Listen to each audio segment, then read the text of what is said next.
Greg Peterson here, and I want to thank you for listening to the Urban Farm Podcast. We wouldn't be able to keep doing these great shows without you. So as a token of my appreciation, I'd like to offer you access to a list of our top 10 episodes I personally find most inspiring. If you enjoy the Urban Farm Podcast but don't have time to listen to every one, then you will love this list. Although all our guests have great information to offer, if you are short on time, these 10 are must-listens.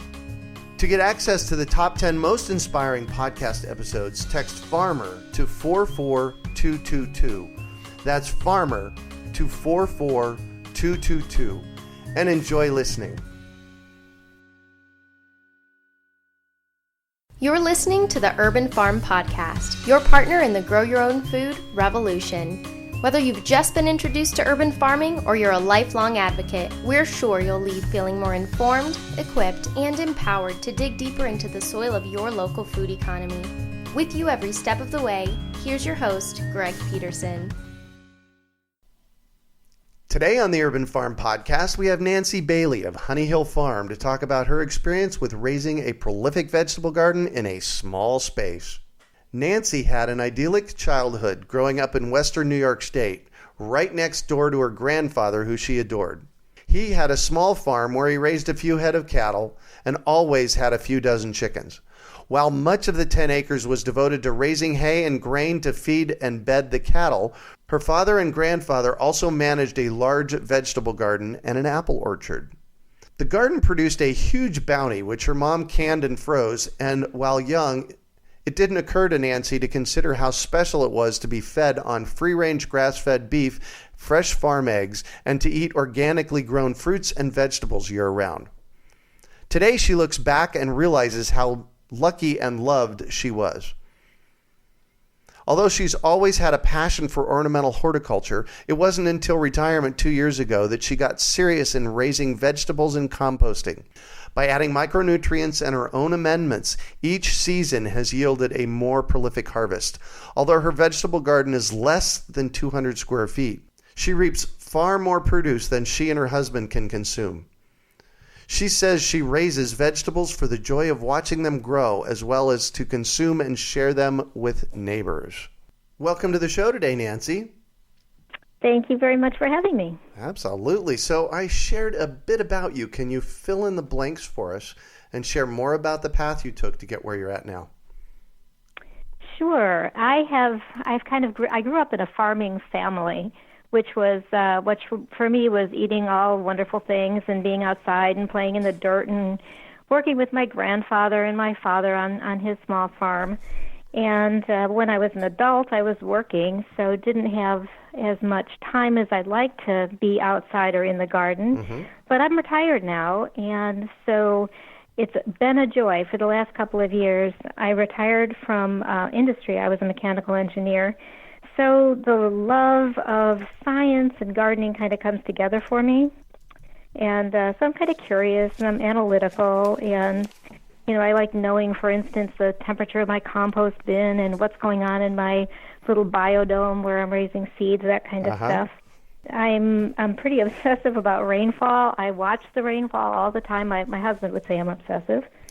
And I guess kind of what's important to me too is that I really love to feed people, and I'm a complete foodie, and love the concept of farm to fork, which in my world here in Southern California is wonderful because I have opportunity to farm year-round and bring things in from my garden. Nice. Curiously, you have a 200 square foot garden, right? It's actually even a little bit less than that.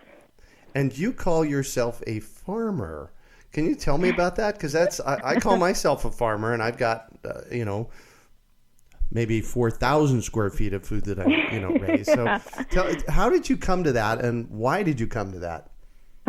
Well, it wasn't until recently, and I was working. I never considered myself anything but a home gardener until I think last fall sometime. Somebody was walking by our house, and the garden is up by the street, and they stopped and they said, "Do you farm year round?" And I laughed and I said, well, yes, I guess I do. I've got summer and a winter vegetable garden. And so I sort of embraced the idea that maybe I actually am farming. It's on a very small scale. Cool. Because that's what I tell people all the time. What I say is if you're growing food and sharing food, you can call yourself a farmer because that's what farmers do, right? There you go. Yeah. So how long have you been, well, this question says, how long have you been farming? How long have you been growing food and, well, farming? I have maybe 5 years ago, I started planting some vegetables, but it wasn't until I retired because I think the earlier gardens were not very successful, particularly the winter gardens, due to inattention. I would go to work, it would be dark, and come home and it would be dark. And, unless I went out there with a flashlight, I couldn't really observe to see what was going on. Yeah. And I think that's a large part of what makes my garden successful is the fact that I'm in it all the time and I'm noticing things and watching for things and observing what's working or what's not working. Right. And you grow a lot of food there, don't you? I think I do. I think for the relatively small space that it is, I get enormous amounts of vegetables out of there, certainly enough for us and several of the neighbors, and I preserve and dehydrate tomatoes, and I love to cook with them, so I put them up, and it's a fun process, but there's really a bounty of stuff that comes out of there. Yeah, I've noticed over the years, actually about 25 years ago, I did a permaculture design course. Are you familiar with that? No.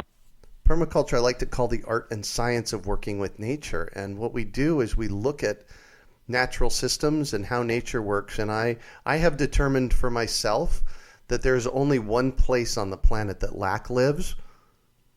Because when I look at nature, there is such an incredible bounty, and that place is in between our ears.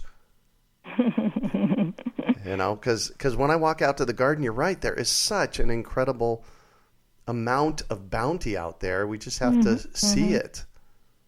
Yeah. Yeah, it's amazing. Yeah. So can you describe the design of your garden, maybe how big it is and how you've laid it out? Yeah. The garden that we built after I retired, so a couple of years ago, consists of raised beds, and they're beds that are arranged in a U shape. And there's a single raised bed in the center and a gate at one end of this space. So the perimeter beds were all built with 2 by 12 untreated boards. And the center bed is much higher. It's probably 2.5 feet high, so taller boards. And what I've done is I've kept the bed width narrow. And that's important, I think, because it allows me to reach all corners of the garden when I'm planting or weeding or harvesting, and I never have to step on the soil. Right. And so that preserves that really nice, loamy structure that is, I think, so important. Right, without compacting it. Exactly. Yeah. So how wide are your beds? The beds are 18 inches wide. Oh, so really skinny. I coach people not to go more than 3 feet wide because you can reach 18 inches, and if you have access on both sides, then there's your 3 feet. So yep, and I do have access on both sides, so that does help. But I'm pretty small, so probably have a shorter reach than some people. Can you explain how this layout has helped maximize your yield? Yeah, I think it's just because I don't have to walk on that soil, and because it's just so mightily prolific for probably lots of reasons. But it's nice to work in there. I love that space. I love going into the garden, and so it's a friendly space. It's attractive. I think it's kind of cute. It's charming. And I enjoy being up there, so that's part of it, and I enjoy working in it, so I'm probably in there more than I would be if it wasn't such a nice space. And another thing that we did is last summer, each summer seems to get hotter down here and longer, and when we had sustained temperatures of over 90 degrees, my husband helped me to put up a shade cloth over the top. We erected 4 poles with a shade cloth, and that prevented the tomatoes from getting sunburned and loss of produce and whatnot. But last summer that it was just like a little Southeast Asia when I'd walk in there, because it was humid with all the moisture from the plants and the moisture in the soil, and it was warm but not hot underneath the shade cloud. So you'd walk in there, and it was just a little tropical paradise. And I just love being there. And I think the design of that space has made me a better gardener. Yeah. Plus, it has you want to spend more time in there. You bet. Yeah, absolutely. So, harvesting, what do you grow, and how big are your harvests in a little bit less than 200 square feet? Well, you know what? I plant in the summertime. I have lots of tomatoes, and they're always heirlooms, and I put them in heavy-duty cages, so they're very well supported. I have several varieties of peppers, zucchini, eggplant, lots of lettuces, although once it starts getting hot, the lettuces bolt pretty quickly. Yeah. Kale and herbs. I've tried raising melons, not successfully.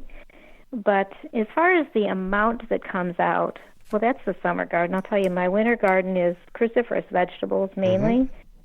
I have a lot of cabbage and cauliflower, kale, broccoli, Swiss. I went out there today and I took a couple pounds of Swiss chard to make some greens for dinner. Yep. And lots of gold beets and lettuces and arugulas, that kind of thing. Nice. Do you use any specific kind of plan for your garden? Did you have anybody that you learned from? Like there's a square foot garden. Did you learn from any of those, or is this something you made up on your own? You know, years ago, I remember reading about the victory gardens and sort of how they were laid out, and sort of one of my bigger inspirations for gardening was when I was taking a train trip through Europe with my mom years ago, and there were these charming little patch gardens in front of houses, and they would be loaded not just with vegetables but with flowers. Yeah.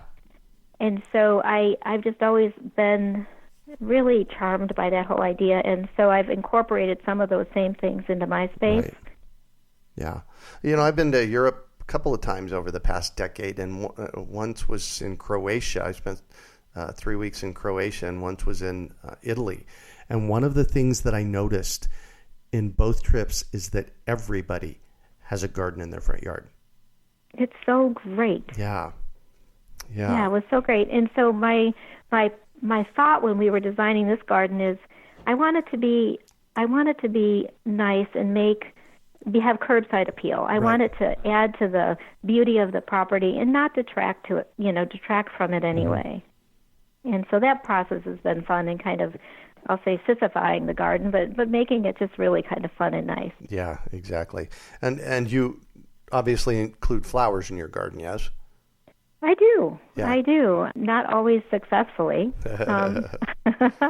Years ago, I planted mammoth Russian sunflowers in my tomato bed. And I'll tell you, they were gorgeous. They grew, but you know the name, mammoth Russian sunflowers. Yeah, I giggled when you said that in a 200 square foot garden. Hello. What was I thinking? Yeah, This was even before I had that garden. These were little other raised beds. But at any rate, I was trying to grow tomatoes, and I had these huge sunflowers that were gorgeous, and they were over 6 feet tall, and they had seed heads bigger than dinner plates, and the stalk was bigger than my wrist. So there was a whole row of these things competing with the tomatoes. Well, they took the moisture, they took the nutrition, and the tomatoes didn't do well at all in that bed. Right. But my flowers are beautiful. Yeah. So that was a bit of a learning process. Well, there it is.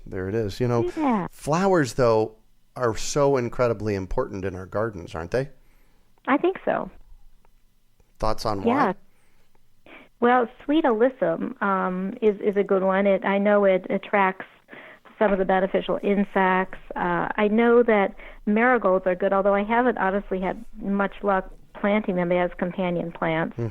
Right now I have some hollyhocks growing out there, which I love because to me they remind me of my grandfather's garden back in New York State, decades ago. Right. So I really enjoy incorporating the flowers into the garden and also incorporating a few of my vegetable plants into my flower gardens, which are out in front of the house. Right, exactly. When I found that once I let the flowers grow, things go to seed, planted extra flowers, I didn't have problems with things getting pollinated any longer. Oh, Right? great. Yeah. So if you've ever gotten squash in your garden growing, and the squash gets to be an inch or two long, and then it, basically curls up and dies, Yeah. it's because it wasn't fully pollinated.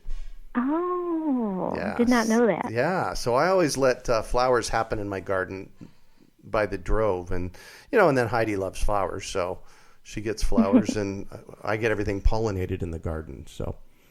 Terrific. So can you grow all year round where you're at?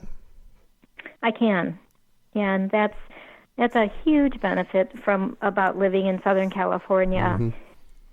I start my summer garden in April and put the winter garden in after the worst of the heat has passed in late October. I used to think that early October was the right time to plant, but lately the season just goes on and on. It does, doesn't it? Yeah. Yeah. And so the garden that I'm eating from now, I planted in late October, and by middle of February we had plenty of all of the cruciferous vegetables. I'll tell you, some of those cabbages that I cut out of the garden were, I'm not joking, they were 12 inches in diameter.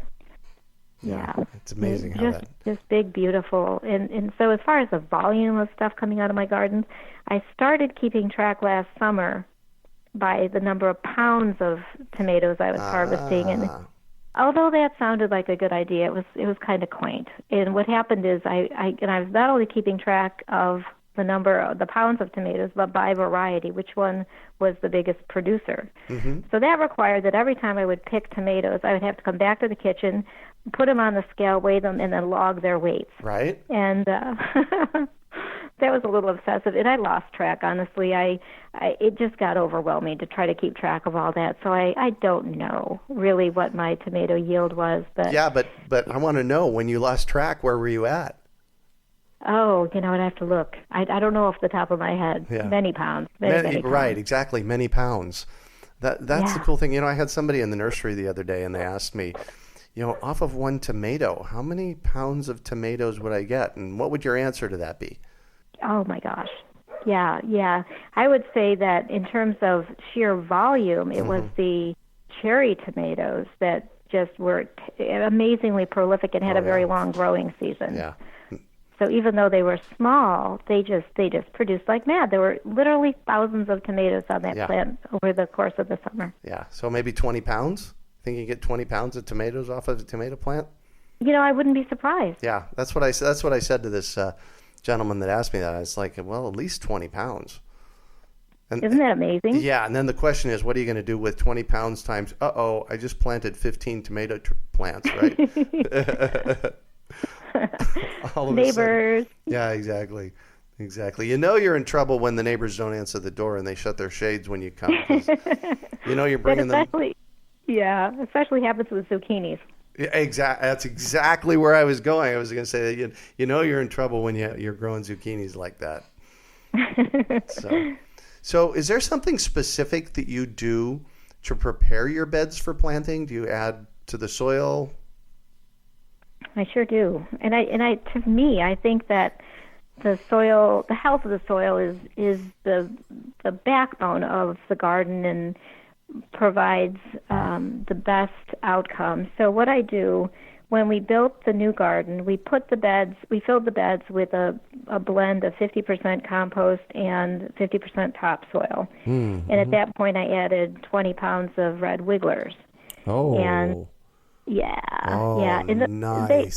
It's so cool. And they have multiplied like mad. So every time I'll go out and pull a weed or put a little plant in or remove a plant for if it's finished, I find worms all the time. They are so abundant in those gardens, and I think they're fantastic. So when I plant seedlings, I usually put in a few handfuls of worm castings, a little bit, maybe a teaspoon of volcanic rock dust, and a few tablespoons of gypsum in the bottom of each hole. Right. And then sort of mix that in with my compost, and then I put the plants in the ground, and when everything is planted, then I do a really pretty thick layer of mulch on the top. It's a heavier compost. Right. If I sift the compost, I can use it in the holes. If I don't sift it, it stays down a little bit better, and I use it as a top dressing. Yeah. Wow. But what I've learned is that when I put down a real thick layer of nice mulch on the top, I only have to water, even in the heat of our summers, a couple of times a week. Yeah. Which is pretty fabulous. Yeah, no kidding. So, and it gets hot there, yes? It gets real hot. Yeah. It gets, it's in August or September, it's usually over 90 degrees. Mm-hmm. We're inland a little bit. We are not right on the coast. We're about 12 miles from the ocean. Right. Yeah. Cool. Yeah. I had to chuckle when you said really hot, and then 90 degrees. Oh, right. Because we're over in Phoenix, and I'll take 90 degrees any day when it's 122 degrees outside in Phoenix in August. Yeah, let's remember where you are. Yeah, exactly. Exactly. So one of the I wanted to ask you, one of the planting tips that Kari Spencer from the Microfarm Project shared with me a while back was about putting crushed eggshells and a banana peel in the bottom of your tomato planting holes. Have you ever heard that? I've heard not of the banana, but I've heard of the crushed eggshells, and I know the calcium helps prevent the blossom end rot. Blossom end rot. Exactly. And then the banana peels bring potassium, and I think she actually said phosphorus as well. So I am going to. We've been saving I've got 15 really nice tomato plants sitting on the front porch right now in pots, and we've been saving our banana peels and our crushed eggshells. Well, I will do the same thing. Yeah. I've been saving my crushed eggshells because I put them in. I do light dustings in the worm bin, and I add them to the compost. Yep. Yeah, and I also I'll put them in a quart jar with water and just let them leach a little bit, and that's what I drizzle on the tomato plants as well. Oh, yeah. See, a couple of great tips there. Well, that helps me because I've lost not only tomatoes to blossom end rot, but zucchini. Oh, interesting. Right. Yeah. I've never lost zucchini to that. Didn't know it could go there, but I guess that makes sense. Yeah. Perfect. So what about critters? Do you have a problem with critters? And if you do, how do you manage them? We have a lot of critters. Yeah, it's interesting. We have had everything from little larvae in the soil. We have June bugs. I don't know if you guys have those. Those are the ones that are like little B-52s that buzz around. Yeah, big grubs in the soil. They lay their eggs, and then 4 or 5 months later, these C-shaped white larvae appear. And I talked to a master gardener about them, and they said if there are a couple per cubic foot of soil, it's probably not going to hurt anything. Right. But we had a real infestation. We had a bundle of these things. So we ended up, my husband helped me with this, we shoveled all of the dirt out of the garden, out of the beds, and sent it through a quarter-inch, I guess it was a quarter or a half-inch piece of hardware cloth. Oh, interesting. And we sorted out all of these larvae, and we counted 2,000. It was ridiculous that we were counting, but there were so many. Whoa. Yeah, and they're gross. They're just kind of awful. I wish at the time that I had known somebody who was raising chickens, because they would have loved those. Exactly. The chickens go nuts for them. That is for sure. And since you did that, have you had a problem with them? I haven't. But you know what? I would like to learn more about how to discourage the June bugs from coming in, because there are a lot of them around, and I don't know that I can prevent this from occurring again. Yeah. What I've found is that when I build healthy soil, a healthy environment around that soil, and grow healthy plants, I have less of a problem with bugs. Mm-hmm. It's just not as impactful. So, and it sounds like you're really doing that. You're really, building a nice, healthy environment around your garden. I suspect moving into the future, you're not going to have that big of an issue with them. I hope you're right. But I do agree to the extent that I don't really have many little bug varmints in the garden. Mm-hmm. No, not a lot of flying insects. I think things are pretty clean out there. Yeah. I do pretty much pick up all the leaf litter that comes off the plants, and I cut off the yellow leaves as they're growing, particularly with the tomato plants. Oh, yeah. And that helps, I think, both to keep the air moving through the garden and also, because it's pretty dense, the plantings in there, but also to keep the bugs from, discourage that activity under the leaves on top of the soil. Yeah. And then you compost that, right? Not anything that is at all looks like it might be diseasey, but certainly all the just yellow or healthy leaves, everything goes into the compost. Fantastic. You know, I loved you used the term here a moment ago, bug varmints. I love that. Nice. So in addition to the grubs, which really is just one thing, we have quite a problem with gophers here. Oh, yeah. And one time, this is before I had my new garden, I came out in the morning and in a gopher, I don't know, maybe an army of gophers had tunneled underneath the bed, came up through the middle, and I had these mature Brussels sprout plants and broccoli that were probably 2.5 feet high, and they had yanked the plants through the holes and into the tunnels. Oh, my gosh. Uh-huh. And once they got into that garden, we couldn't keep them out because they knew that they had a paradise. Yeah, no kidding. So what did you do? Yeah. Well, when we built the new beds, we put a half-inch gopher screen or hardware cloth, I think they call it, under the entire bed. So it's under the growing areas as well as the walkways. Right. So we can see where they're trying to come in very regularly. They'll tunnel under and they'll push their little noses up against the screen and knock the stones through in the walkways so I can see these tunnels.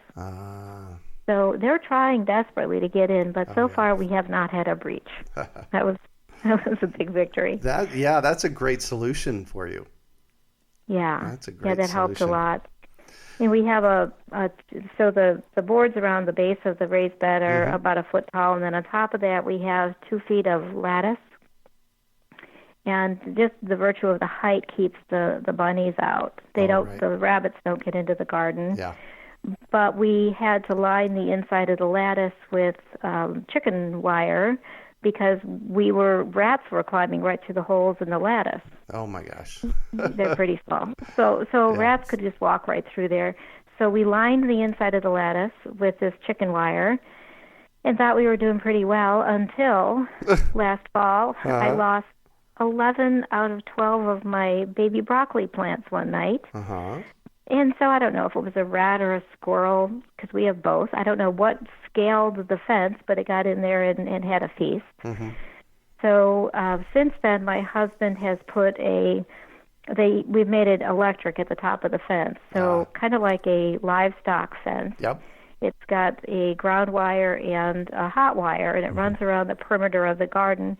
And if anything tries to climb up over the top and contacts both of those wires at the same time, they get a zap and they fall back. And it's not lethal; nobody's dying up there, but it does keep them out. Yeah. And that has helped us pretty much take care of all the critter stuff. Yeah. Oh, cool! I love it how you said nobody has died. Nobody. Yeah. So, obviously, your critter protection is working. What hasn't worked on your farm? There's several things, but last summer I tried to do something because I'm working in this small space. So I thought, well, I want to have melons. And I tried growing watermelons and cantaloupes, but I wanted to grow them upright. Well, so I thought what I would do is as they started to grow, I was training them to climb up these trellises, and I was tying the limbs and the branches, and they fought me every inch of the way. They didn't want to go upright, but they did because I forced them. And then when they started producing these little baby melons, I thought, well, the way I can get around the weight of the melon is I'll use pantyhose underneath to make these little slings. And I had these adorable little cantaloupes and watermelons hanging from the vine, and they were supported by little slings in the garden. And it was really kind of cute. But you know what? They never really matured. And I guess what I learned is that melons don't like to climb. At least mine didn't. Yeah. So that was sort of an effort in futility. Yeah. You mentioned melons earlier, and I love watermelons. Watermelons are one of my 3 or 4 favorite foods, and I, for the life of me, can't figure out how to grow them. Okay, maybe it's a southern thing. Maybe so. I have tried and tried and tried, and I'm going to try again this year. 42 years into growing food, I'm going to try again, and Yeah. We'll see. Well, you'll have to let everybody know if you find out the secret. Yeah, exactly. You got any new projects you're working on? Yeah, I'm doing some fun stuff. I am taking what they call a master composting course. Oh. I'm going to get my certificate in master composting, and this is a class that's sponsored by the County of San Diego. Mm-hmm. And it's to encourage, people like myself to compost and to worm farm. And it's been interesting because we're doing some work right now with, general composting, kind of classical composting, but they're also going to be teaching us some of the bokashi methods. Oh, nice. And, yeah, which I know nothing about. So it'll be fun to learn on that. And we'll do some study on vermiculture as well. So anyway, that's a 6-week class. So that's going to be fun. And probably the thing I'm most excited about right now is that for the first time, I'm going to try to graft tomatoes. And I've been studying on this, and in theory it should work, but we'll see how successful I am. I've got some seedlings started. I've got some Maxi-4. It's a I think it's a vegetative rootstock. Yep. The whole idea here is that we have viruses in the soil in Southern California. I don't know if you guys have this trouble, but it's called, do you? Yep. Tobacco mosaic virus. Yep. And even in the nicest soil, sometimes they'll come with the tomato plants, and we end up with these viruses in the soil. And my hope is that by grafting the delicious heirloom, which has almost no disease resistance, to the very robust and vigorous rootstock, I'm going to be able to improve the yields on the heirlooms. Yeah. Yeah. Awesome. So they've started, but it'll be 7 or 8 weeks probably before I know whether I've got successful grafted seedlings to put in the ground. Yeah. How cool is that? I know there's companies out there doing it, grafting tomatoes, but I didn't even stop to think that, well, we might be able to do this right at home. I just think it sounds fun, Yeah. So yeah, it appeals to my engineering side to want to do something like that. Right. The gardening nerd in you. You can say that. Yeah, I'm a gardening. Yeah. Exactly. I'm a gardening nerd too, so. All right, well, I'm going to shift on you, and I'd like for you to talk about a time you failed, how you overcame that failure, and what you might have learned from it. Well, the whole episode with the mammoth Russian sunflowers was one of them. Yeah. Uh-huh.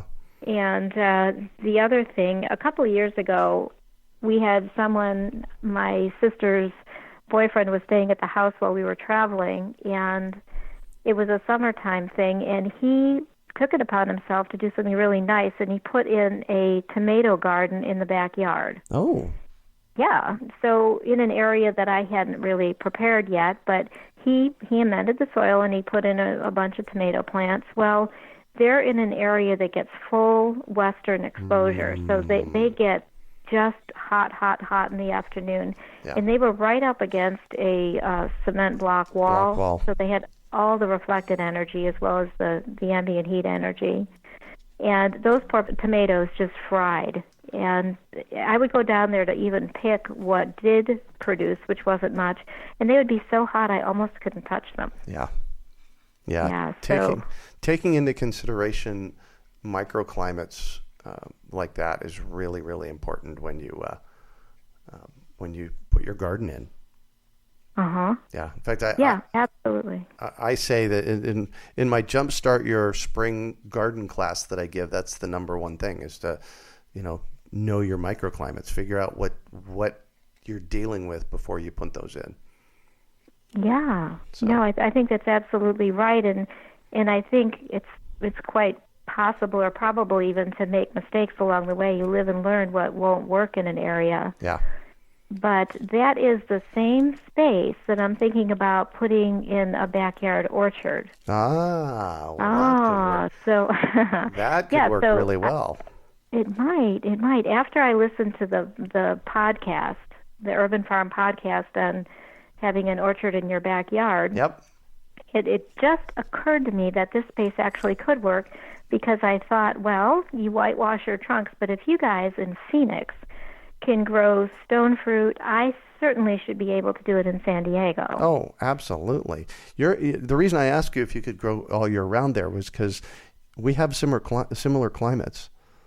Mm-hmm. We do have similar climates, and my friend Scott Murray, who runs Edge of Urban Farm in Vista, he grows all year round there as well. So that's got to be somewhat close to you. Not far. Yeah.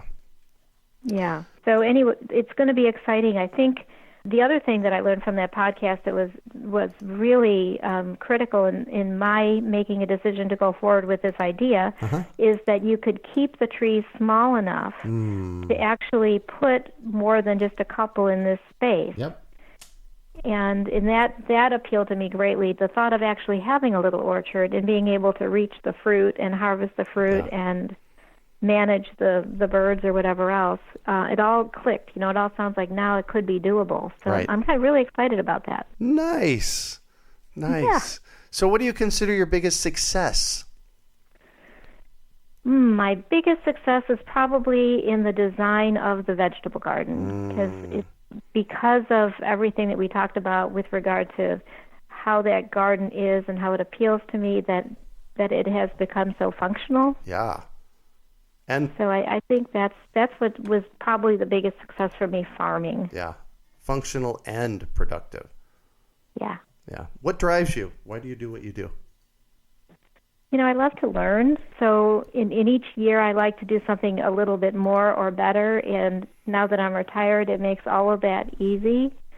There's time on my hands. I have opportunities to learn more. I volunteer at the local water conservation garden, and I'm learning about composting there, but about plants in general and what works in our native plants, and learning more about the soil. So I think probably that curiosity. I'm just pretty curious by nature, so I think that satisfies lots of needs when I'm in the garden. Nice. Okay. I think that because I enjoy eating so much, and because I am such a foodie and I love to cook, it just goes hand in hand with that whole concept of food to farm to fork and feeding not just yourself but your neighbors. That's so satisfying. Yeah. And one of my by far favorite summertime meal is when you can pick one of those heirloom tomatoes, and it's ripe and juicy and warm, and you slice that up, and I make homemade artisan bread. So if you make a loaf of that, which is super easy, and I also make fresh mozzarella, and so you put this all together with basil from the garden, and you layer this all up, and you drizzle it with balsamic vinegar. It's like what could be possibly any better than that for a summertime meal? Yeah. So I'm driven by, I think, partly by how much I love food. Yeah. I can completely get that. I noticed in your bio, and I forgot to ask this earlier, your farm name is Honey Hill Farm. I want to know, why did you decide to name your farm? Well, my sister named it for me. And actually, that came about recently when we have a dog, and her name is Honey, and we don't have children, so we have this dog, and so it's the four-legged fur child, which she's with us everywhere, and she kind of rules the roost here, both in the house and out the house and in the garden, and so that just worked. We live at the top of a hill, at the very top of a hill, so Honey Hill Farm just works. Perfect. Yeah. So I'm all about education. I have to know, is there a book that has been influential for you in this process in your life? Well, I think probably the most influential book is the one that I'm reading right now, and that is The Omnivore's Dilemma.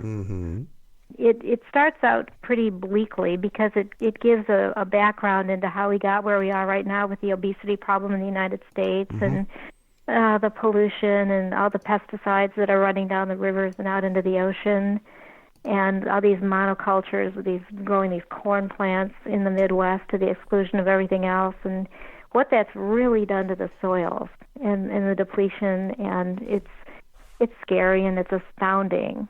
But the book is also uplifting because it moves from that to what is possible when we take care of the soils, and what happens when we when we compost or when we put down layers of micronutrients. When we put the rock dust back into the soil, all those things that help to build it back up. And then, the root systems that form underneath are so critical, and the grasses, right. And it's an amazing thing. And I think this author, Michael Pollan, does a really wonderful job of explaining the criticality of all those interactions. Yeah, exactly.